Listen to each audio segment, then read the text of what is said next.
سمجھا جاتا ہے، لہٰذا میں نے اس لیے پہلا حصہ آپ کی مکمل توجہ حاصل کر لی تاکہ مجلس کو مکمل فعل تصور نہ کیا جا سکے۔ بسم اللہ سرکار، آپ زندہ و سلامت رہیں۔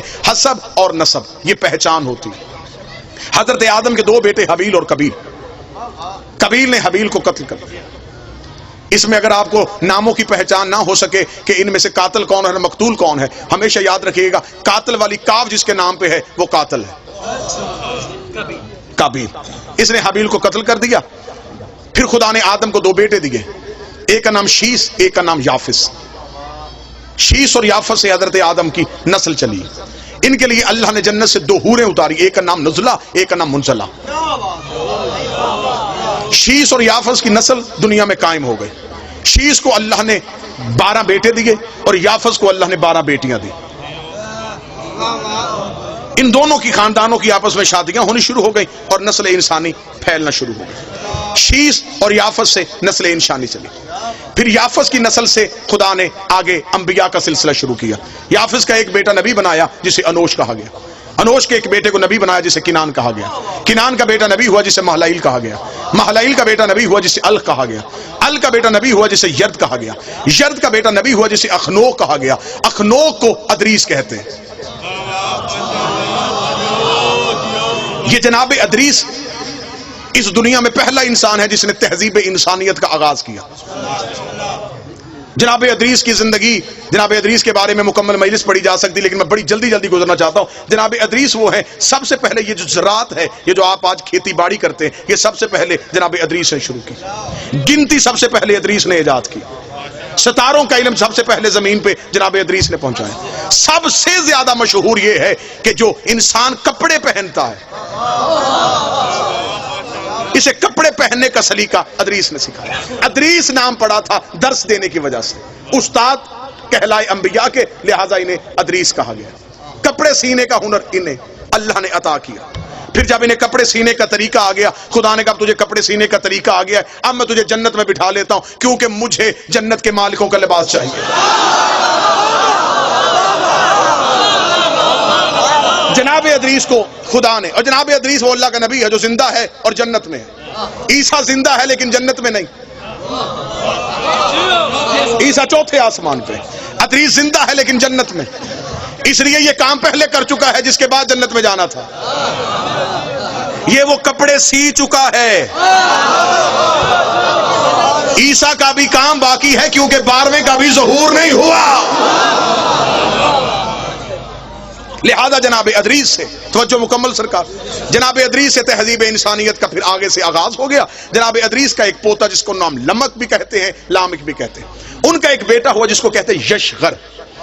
یشغر کیونکہ عبرانی زبان کا لفظ ہے، اسے عربی میں عبد الغفار بھی کہا گیا، عبد الشکور بھی کہا گیا، عبد الاعلی بھی کہا گیا۔ یہ 3 نام تاریخ میں عرب کی طرح لکھے، لیکن نام ان کا پڑ گیا نوح، نوحہ پڑھنے کی وجہ سے۔ قوم ظلم کرتی تھی، نوح نوحہ پڑھتا تھا۔ قوم پتھر مارتی تھی، نوح نوحہ پڑھتا تھا۔ نوحے پڑھنا نبیوں کی سنت ہے، پتھر مارنا کافروں کی عادت۔ نوجوان آج کی مجلس کو مکمل توجہ فرمائیے۔ جناب نوح نے سلسلہ تبلیغ کا آغاز کر دیا۔ 950 سال یہ اللہ کا نبی تبلیغ کرتا رہا۔ 950 سال۔ بندے کتنے مسلمان ہوئے؟ 80۔ 950 سال تبلیغ، 80 بندے مسلمان ہوئے۔ 950 سال کے بعد جناب نوح نے کہا میرے اللہ بس تھک گیا ہوں۔ 950 سال کوئی تھوڑا عرصہ نہیں ہوتا۔ عذاب بھیج ان پہ۔ نوح نے عذاب مانگا، یہ جبریل آیا۔ جبریل نے ہاتھ میں کھجوریں رکھ دی۔ اسے کہا اللہ کہہ رہا کھجوریں کھا اور گٹھلیاں دفنا۔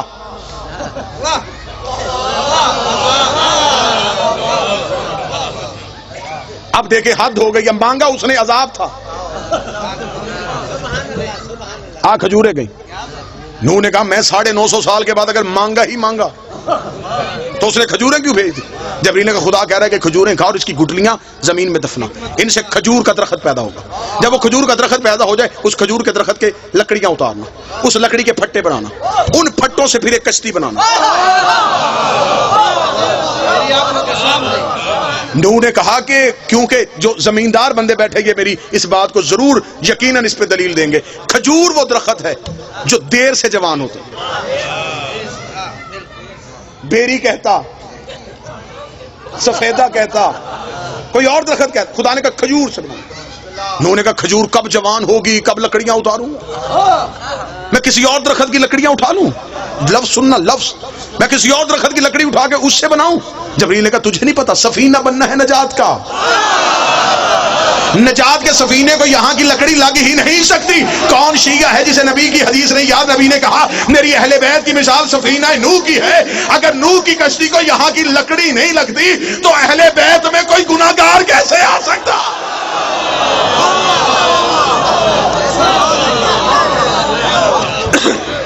جناب نوح نے، میں خیر پورا واقعہ میں ایک سارے قصے چھوڑ رہا ہوں، جناب نوح نے سفینہ تیار کر لیا، سفینہ تیار کر کے جناب نوح نے بٹھایا سب کو، جو 80 لوگ تھے انہیں بٹھا لیا، بیٹا چھوڑ کے چلا گیا کنعان، ڈوب گیا، بیوی غرق تھی، نبی کی بیوی ماری گئی،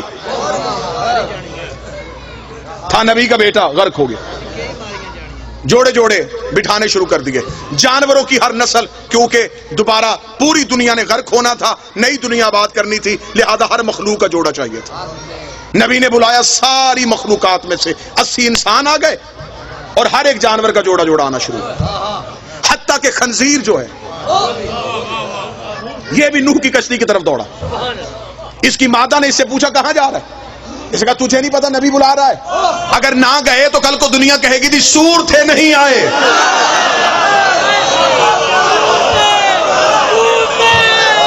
کوئی بندہ تو ہوگا جو صدر کی قدر کرے گا۔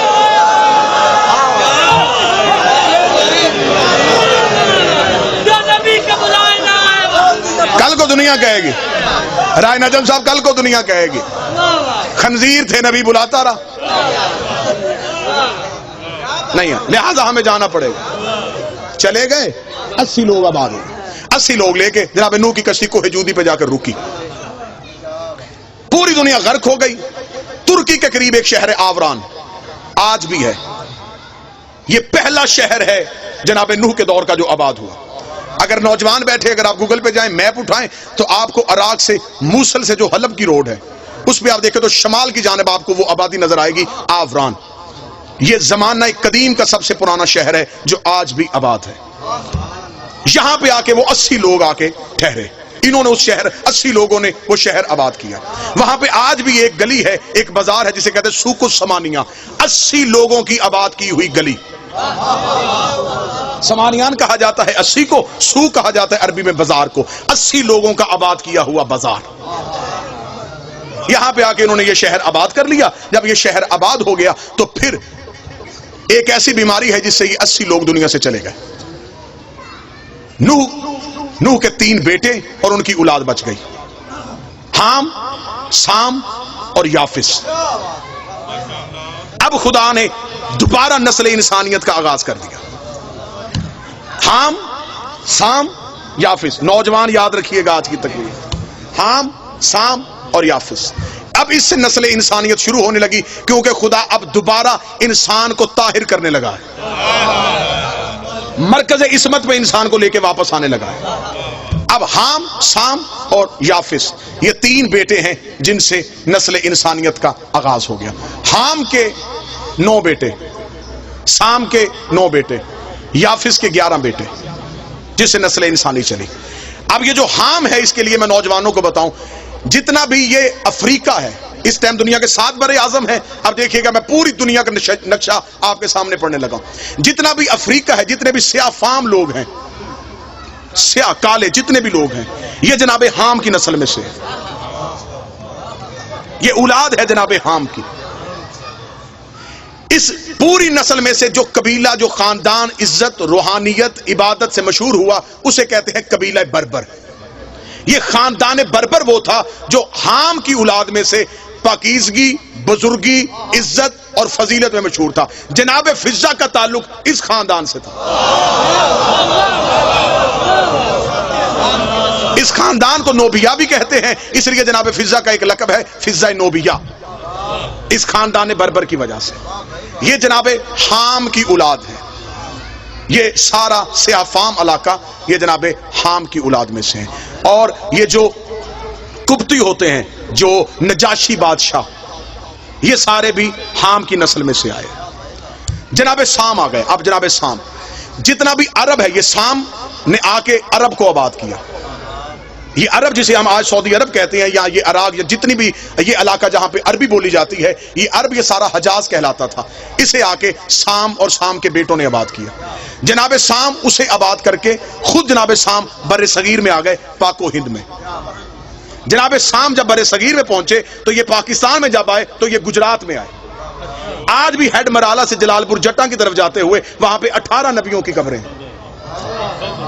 آپ کو پورے پاکستان میں اکثر جگہوں پہ قبریں ملے گی جسے ہمارے لوگ، زمانے کے لوگ کہتے ہیں 9 گزے۔ انہیں پیر سمجھا جاتا ہے، یہ جناب سام کی اولاد میں سے۔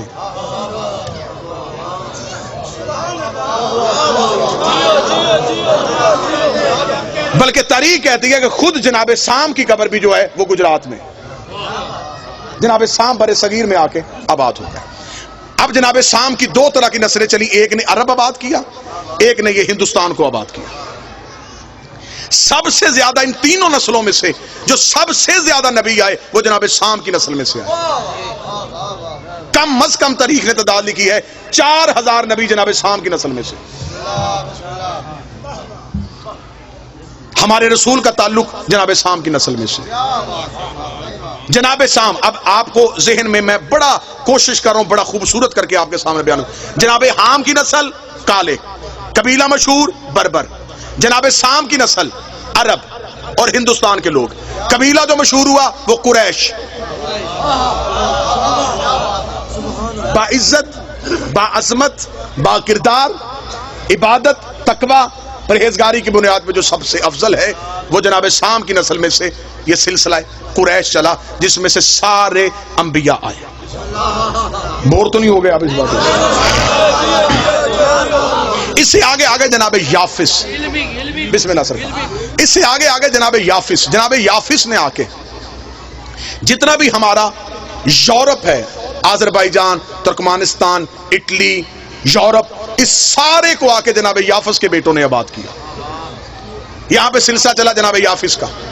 جتنے بھی کیسر تھے، ایک بات ہمیشہ یاد رکھیے گا، اکثر ہمارے لوگ ایک بہت بڑی غلط فہمی میں ہیں، اور 98% لوگ اس غلط فہمی میں، وہ سمجھتے ہیں کہ فرعون نام تھا۔ وہ یہ سمجھتے ہیں کہ کیسر نام ہوتا ہے، کسرا نام ہوتا ہے۔ نہیں، جتنے بھی مصر کے بادشاہ ہوتے تھے ان سب کو فرعون کہا جاتا تھا۔ جتنے روم کے بادشاہ ہوتے تھے ان سب کو کیسر کہا جاتا تھا۔ جتنے ایران کے بادشاہ ہوتے تھے ان سب کو کسرا کہا جاتا تھا، اور جتنے عرب کے بادشاہ ہوتے تھے انہیں سردار کہا جاتا تھا۔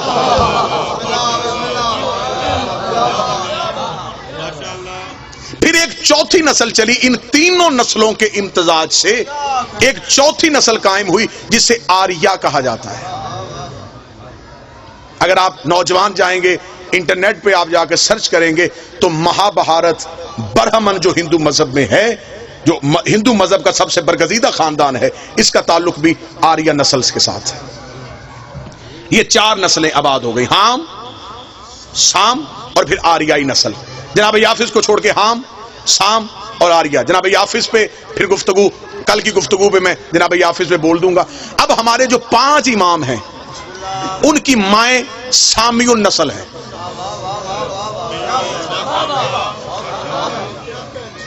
پیر ایسا ہونا چاہیے جس کی ماں کا بھی شجرہ پڑھو تو شرمندگی نہ ہو۔ امام ہونا ایسا چاہیے، مائیں بھی پاک ہوں، باپ بھی پاک ہوں۔ جب نبیوں کی مائیں زہرا کا مقابلہ نہیں کر سکتی تو بے اولاد مائیں زہرا کا مقابلہ کیسے کریں؟ سامی النسل۔ اب میں آپ کے سامنے پڑھ دیتا ہوں جناب سام کا قبیلہ بربر، جناب حام کا، جناب سام قبیلہ قریش۔